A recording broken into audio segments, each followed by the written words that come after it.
Welcome everyone. I'd like to call to order the Assembly SAP Review Committee meeting. And I'd like to start with introductions, and we'll start with this young lady with her pink dress on. Rose Foley, Assembly Budget Analyst. And I'm Sherry Easley, Newsletter. Robert Harris, CFO. Mike Chadwick, Internal Audit. Alden Thurn, Deputy CFO. Thanks, Steve. Dick Drain. I'll be great to answer. Okay, progress report. Alden, you have the floor. All right, I've got a variety of different things to kind of go through and get you updated on, and then obviously take any questions that you may have on a variety of things with regards to the SAP project and where we are currently. So I can tell you that beginning January 4th, for the very first time, I felt we were actually fully staffed. The pause took a lot out of us and took us a long time to get going again, but as far as consultants go, on January 4th, we finally had all of those. The last ones we had was a GLCO consultant that we hadn't had on board for, that's an accounting person, since July. So that was nice to get that going and be able to have that. We also replaced the purchasing consultant at that point in time as well. So we still had some turnover, but it took almost 2.5 months, I think, after the pause before I felt that we had all of them completely full. We've got about 36 people with consultants / PMOs and so forth over at the Sunshine Building right now. We just they just all got brand new desktops as well to try to alleviate any security issues with some of the XP things and laptops they had. So those IT department's been really good at the last week and a half of rolling out those new machines, so that's been helpful. I have a question. So, did you say 36 consultants? Including, and as well as the administrative staff that's over there. as a Okay, so combination. how many are consultants? Probably about 30 consultants and about Okay, 6 support staff. Okay, and everybody got brand new Desktops. Okay. Desktops. Which belong to the muni, so when they're finished, they're ours. But I believe they were paid for out of the SAP project. I don't Right. believe they're a part of the IT budget. Right, but they still belong to us. That is So correct. my whole point was, when the consultants are gone, the desktops stay. Right, but Okay. please also understand that they will be used all the way through realization and go live, because the consultant will still be on staff. But yes, Right, that is which true. makes sense, you know. But the laptops they had were very old, and I think there were some security issues involved in them as well, so I think we've kind of eliminated that. But Okay. over the last couple of weeks, we're getting those rolled out. Thank you, Mr. We Trainee. want to make sure SAP is compatible with the platforms we're using, so I appreciate them having the up-to-date platforms. My concern's always been the old platforms we have that have got to be worked out of the system before before SAP goes operational. And I'm assuming that the IT department, when they're buying their computers, that's a requirement that they're looking at and taking into consideration. But the consultants themselves are being able to have that, Thank so. you, Mr. Trainee. But we're- I see Mr. Harris shaking his head yes to agree. Exactly right. Okay. So we're fully staffed. I think we've got some really good consultants on board right now, but it took us a long time, and that kind of, you see things from Zig, I know as well, who probably is on the phone, with regards to Are Blueprint. you with us, Zig? Yes, I am. How are Okay, you? great. I forgot that you were with us when we were doing introductions, but anyway, say hello, Zig. Hello, Zig. Okay, thank So you. that's that one. So then also on the leadership, we have a brand new PMO as well. If you remember, we had Tom Dale, who left in October. They put in Jim Curry, who was a new one, and it didn't go so well. So we have a new one. Her name is Blaine Wilkes. Hi, Suzanne. Welcome, Suzanne. Thank you. You're welcome. Blaine, on the record. and so Blaine Wilkes is the new project manager. That's an SAP resource that basically leads the project from an SAP standpoint. In addition to that, we let the finance lead go as well just before the Christmas holidays. So we have a brand new finance lead as well. So from before the pause until after the pause, we've actually had a lot of leadership changes on that side as well. So the combination of the consultants and the new leadership has certainly stressed the project and stressed the movement that we were trying to seek, and it's also had an impact on Blueprint. So been a lot of turnover and a lot of movement in some of the leadership positions that we have over there. How long is the learning curve? Mr. Steele, you have a question? How long is the learning curve? They're knowledgeable of SAP, but the learning curve on the municipality of Anchorage and who the people are and our missions and our goals are, it does take a little bit of time. Right now, we're focusing on 2 areas, which I was going to talk about. First is HANA, HEC, and AMS. If you remember, you approved those contracts. And the big part of that contract was getting our configured system that was in version 5 to version 7. That was a kind of a requirement for realization. So that was being done by SAP through the external resources. They are actually 2 days ahead of schedule. They are expecting to have the system upgraded by the end of this month, so end of January, and then they're going to go in and put in the HP tools, do some solution manager stuff. But their deadline or their target date was the end of February, as you remember, because we're trying to target Blueprint and that upgrade at the same time. And it looks like right now there is no issues where they see that they will not be able to meet that. They're also able to put additional resources towards it. So, for example, when we had the PMO changes going on, they actually brought up a PMO specifically for that, and are not charging the municipality of Anchorage. So that particular staff member is actually just handling that particular piece, and they were able to take that responsibility off of Jim Curry and now Blaine Wilkes, because so they can focus on the other areas, and they're not charging the municipality of Anchorage for that particular project manager that's trying to help with that upgrade. What that person does is a lot of communication between us and them, and it's meetings, and I mean it's more of a coordination kind of a thing. But that's why they're able to handle that. And because we sent it out rather than doing it internally, if they get behind or something like that, they're able to throw additional people and additional resources, work weekends, and do all those things to make sure they're on track. So that particular project is moving forward, and we're going to be in good shape, I believe, to have it available at the end of February as was contracted and as expected. So the next thing is Blueprint status, and I know you see, I think Zig puts that into the reports on a weekly basis. We have Philo and we have HCM as the 2 breakouts. HCM, we'll talk about that one specifically. I think we're in pretty good shape on that one. The 2 areas that we're a little bit behind on was the time management. We made a decision later in the process, so they had to kind of start from scratch to be able to do that. So when you're looking at the time management, you'll see a lot of documents that are not as far along as some of the other ones. For example, benefits is completed. Every document's done on the benefits department all the way through. If you look at time management, it's like they're just starting right now. So when you're looking at what Zig provides you, you have to kind of know where we are in the process. But HCM is, other than time management, and they have some employee self-service stuff, most of everything else is going to be in very good shape, and I would expect to be completed by the end of next week. One of the big signers was on vacation, but we're going to be in real good shape on that. But those are 2 big functional areas that we still have a fair amount of work to be able to do, and they're still targeting the end of February as their delivery date for that. For Philo, when you see that particular one, you'll see a substantial number of documents that are out there and waiting to be signed, and that's what we've been focusing our efforts on through a variety of different methods. We're trying to assist both the muni staff. We're very busy right now with end of year and W-2s and closings and all those kind of things. People are being spread a variety of different areas, but we are trying to come up with creative ways to assist them and trying to get those documents worked through. But there's a large number of Philo documents that we have to push through. It might be a little bit of a challenge, given, as I mentioned, the Philo lead we let go in December. That had some impact on where we were. But I anticipate we're going to work really hard, and I would hope over the next week and a half we're going to see some pretty substantial movement in those numbers now that we've got our consultants back from the holidays, and we have a plan for almost every individual area to kind of move that forward. But I know Zig is very aware of it, and you'll probably see it in your reports. But the numbers are big, and we have a plan to try to move those numbers where they need to go, and every one of those areas. It might be a little bit different plan, but we are definitely addressing it, taking it very seriously, and trying to move those forward. But there's a lot of documents. There's no question about that when you see that. And those are because of a variety of different factors that are taken into consideration. Another good thing, one of the things that we certainly have been struggling for quite a while right now, and one thing we really wanted is more communication to the employee groups, and more to not just the core group that's working on the project, but also the municipality as a whole.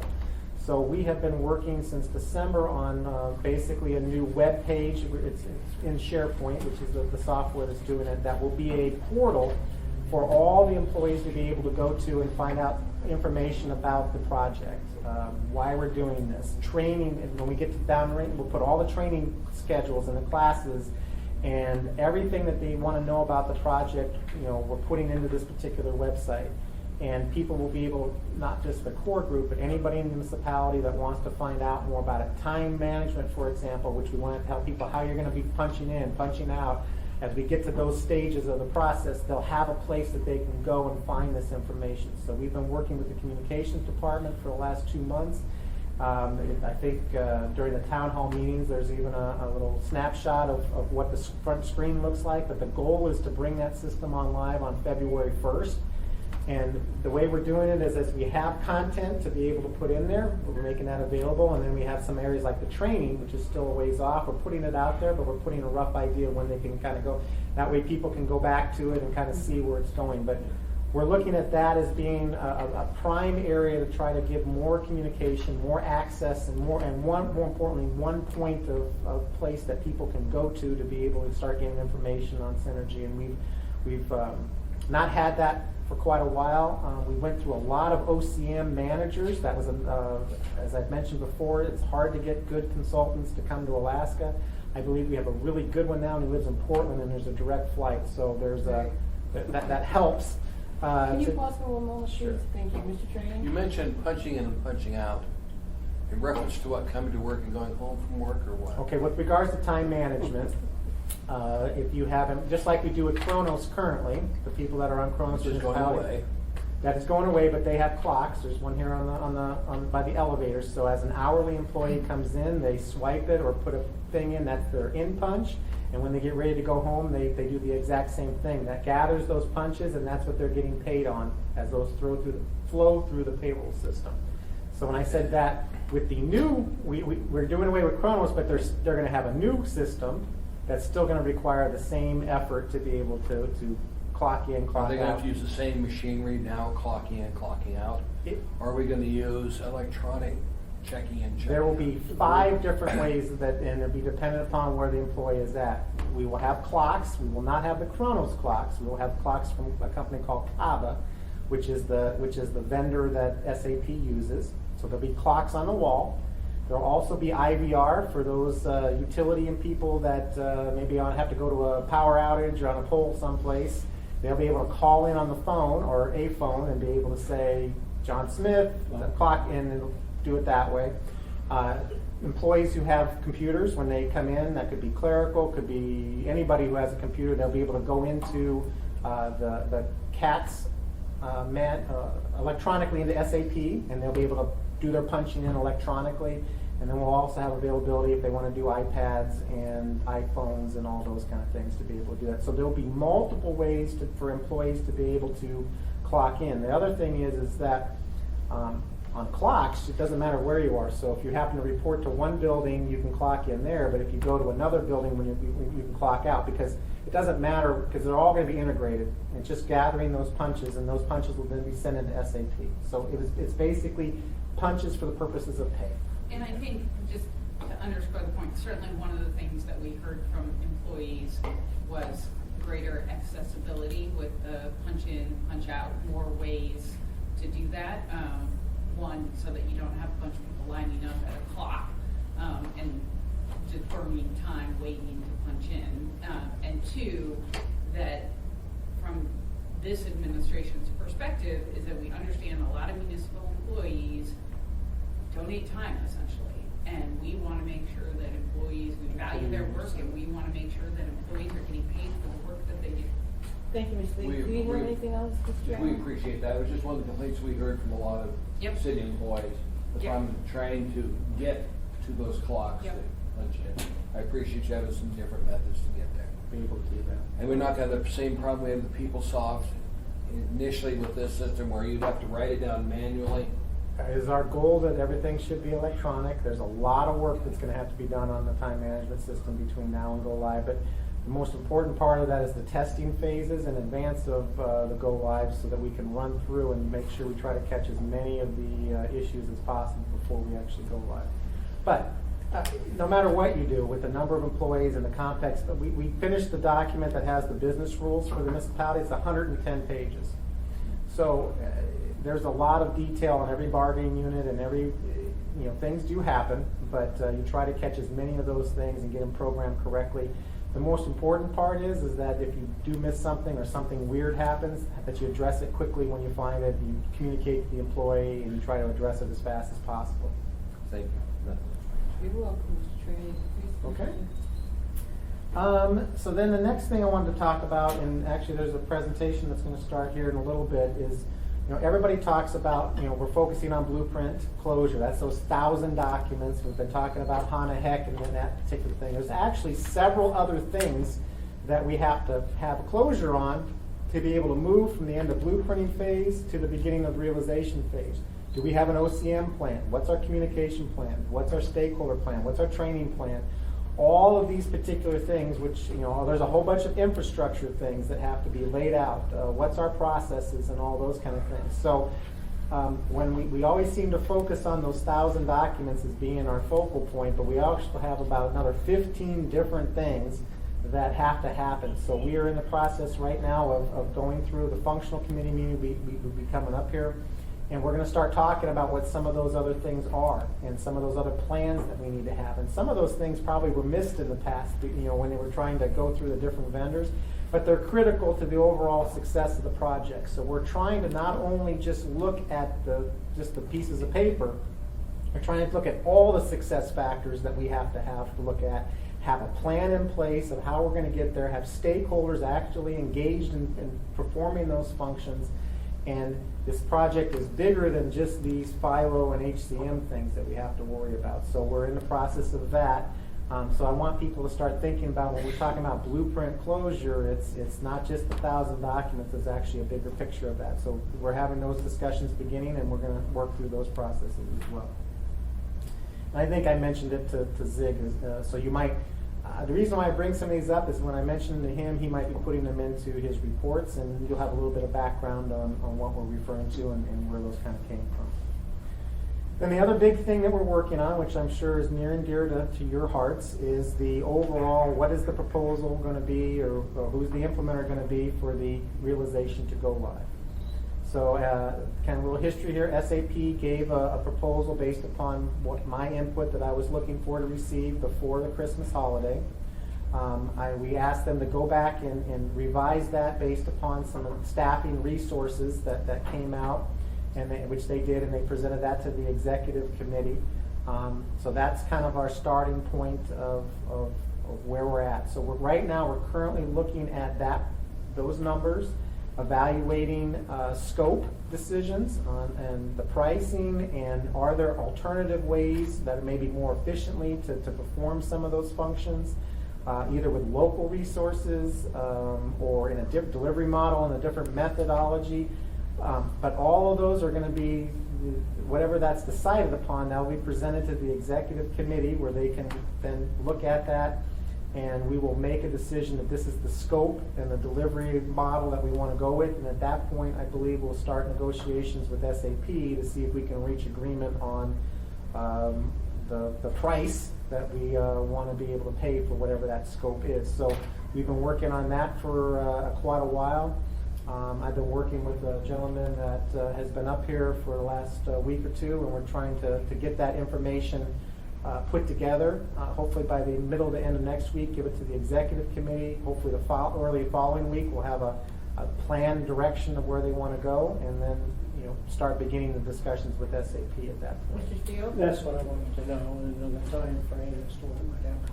Okay. Thank you. Mr. Steele.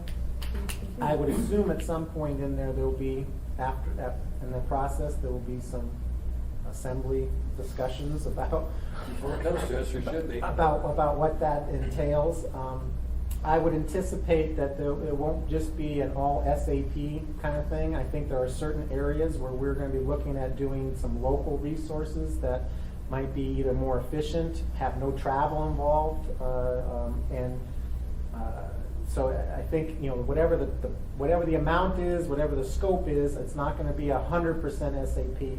The leads probably in whatever area probably be SAP, just to make sure there's continuity with the system and so forth. But if there are areas where we can use internal resources or local consulting resources that we feel are more efficient or cheaper or better for a variety of reasons, I think we'll be coming forward with those particular recommendations as well. In terms of implementation, is that what you're talking The about? configuration to the rest of the project, from assuming we get blueprinting done by the end of February, the March 1st until we turn the system on, that particular phase is what we're talking about For there. clarity for me, okay, you're working with SAP right now to come to some agreement in terms of cost to implement. The realization to go live piece. Right, and so what you're saying is, even when you come to some agreement with SAP, they'll be like the leaders, if you will, but there will also be some other folks involved in the implementation.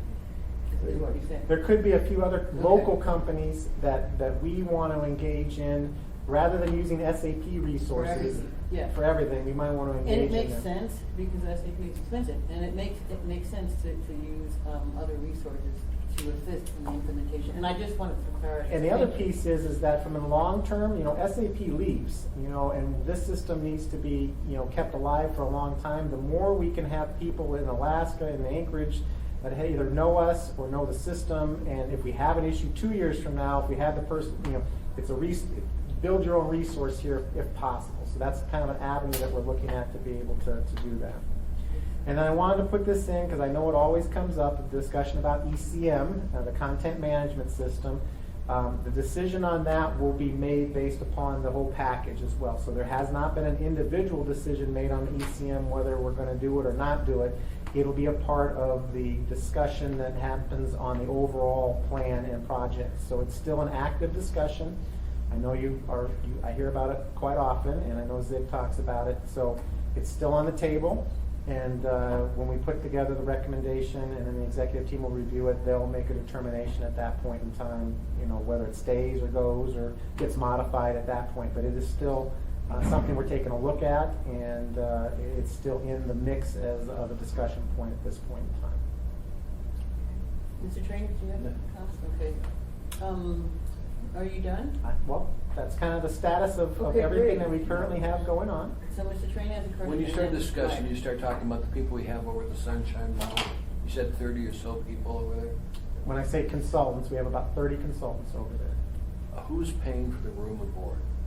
Or is it like the old administration where we rented apartments and Okay. we said they got cost, or who's covering it? Certainly. So travel, which includes airfare, room, board, and per diem. They have a per diem, but rental car, room, travel is all on it. We have a muni travel policy. We are paying for that as a part of the project scope currently.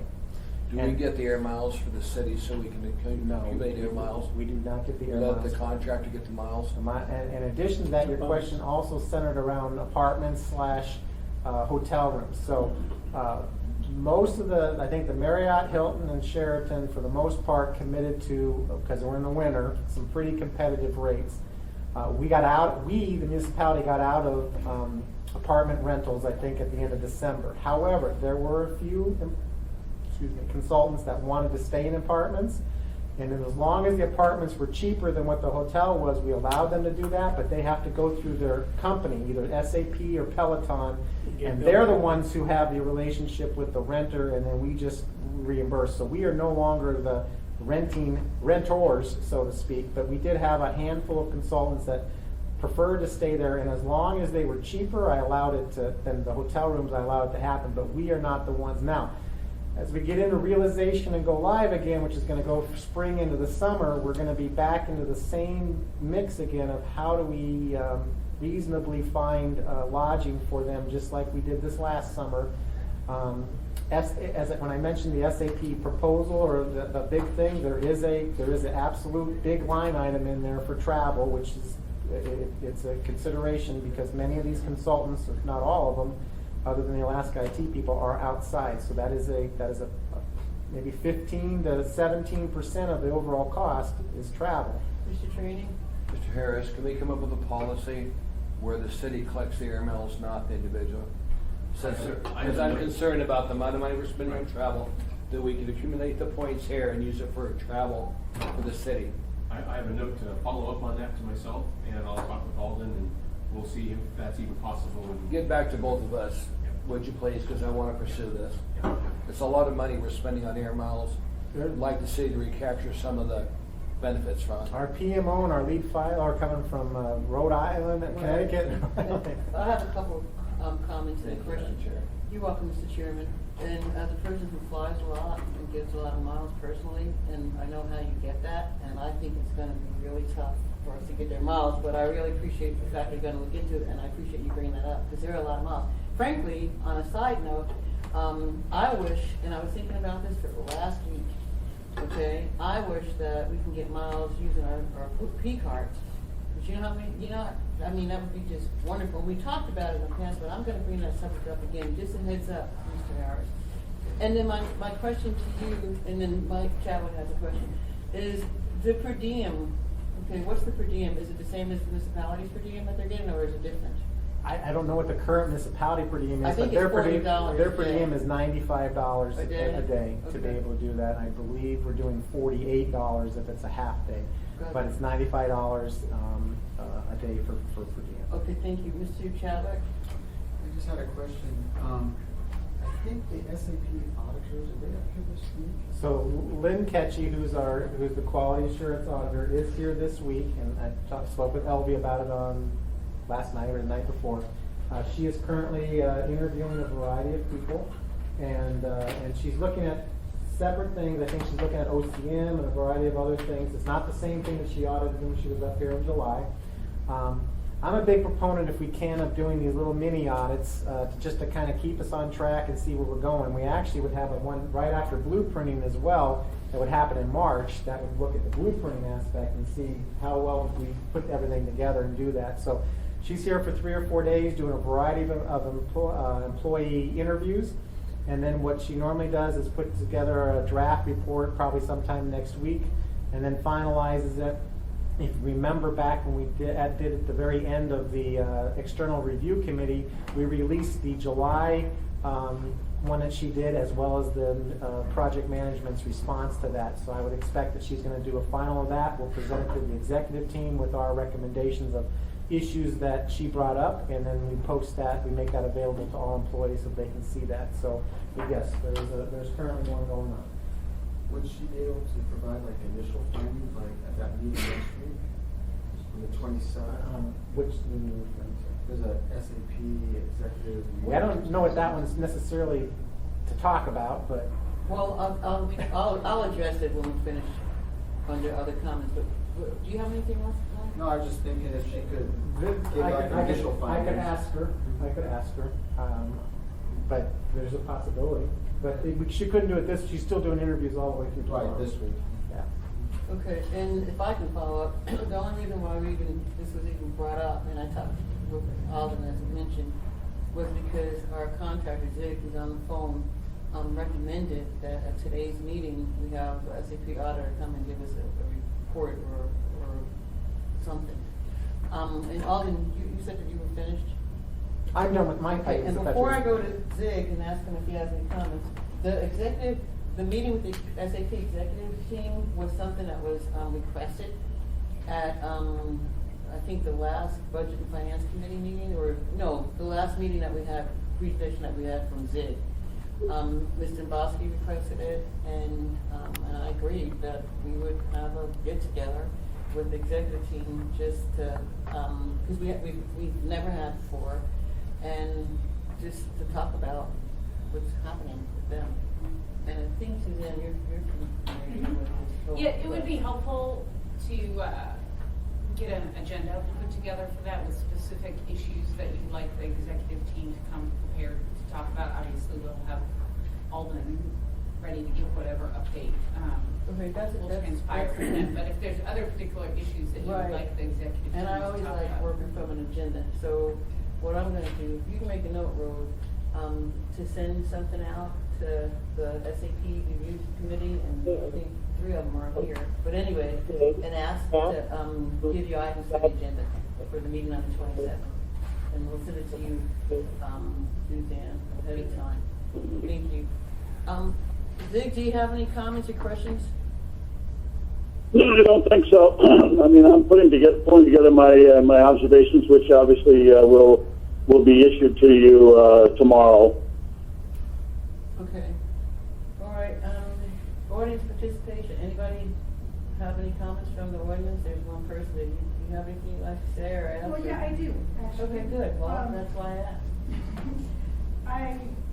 I'm not a big proponent of punching, and we are in the midst of starting our blueprint on the timekeeping portion of this project. And of course, we're all, NLP has never punched before, so we want to make sure that if we do have to go down this path, that our needs are taken care of. And I can tell you that in one of our sessions, we were under the impression that we were just going to have time clocks. So I'm glad to hear that we are going to have other methods, because we do have a mobile workforce, we do have a 24-hour workforce at NLP, and their needs need to be met in order for them to get, as you say, accurately paid for the hours that they work. Because I do agree there is donated time to the municipality. And that's the intent. Anything else? Nope, that's Thank it. you. And the company that's actually providing the clocks and the IVR, they're actually on site next Thursday just to have some discussions and get further clarification on the municipality needs, and then they'll start their negotiations with purchasing and IT on actually coming to an agreement and being able to do that. And so from what I'm hearing you say, the bottom line is, as opposed to how things were in the past with the time clock, is that it's gonna be more convenient for our employees to register their time. Yeah, the one area we'll need clarification on is on IVR, which is the phone type thing.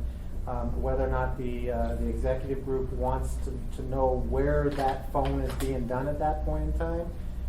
If in order to have GPS locations, we might have to purchase phones and have them use the cell phones, because not every phone has a GPS. If that's not a concern, then they probably could use their own phones and they could call from wherever they want. If it is a concern, then we want to make sure we might have to purchase muni cell phones that have GPS capability and issue them, and say that when they're doing their clocking in and out, they must use those phones. But that's a discussion that we still have time to be able to make, as long as we have the ability for them to call in. That's our first priority. But there's so many little nuances in every one of these things. As you get down to it, we have lots of decisions that we'll be making as time goes on. But that would be one of the areas on that one that we would have to do. Okay, so if there are no other comments, we'll see everybody on the 27th. And we're adjourned. Thank you. You're welcome.